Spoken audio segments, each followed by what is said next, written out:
আলহামদুলিল্লাহ, কাজ শুরু করলাম আজকে। তবে কাজ শুরু করতাম কিতা,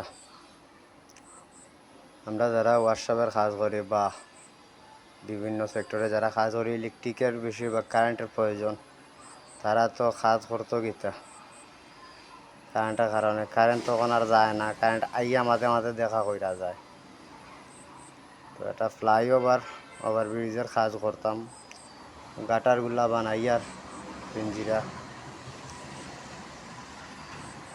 কাজ করা তো সম্ভব না কারেন্টের লাগে।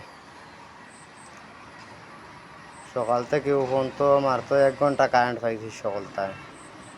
আর কি রাত রোদ উঠছে, ও রোদের মাঝে কাজ করলাম, এর মাঝে যদি কারেন্টে ছাতায় কাজ করার আর ইচ্ছা থাকে না। তো সকলে দোয়া করবেন কাজটা যেন আল্লাহ তাআলা সুস্থ অবস্থা সালামতে করার তৌফিক দান করেন।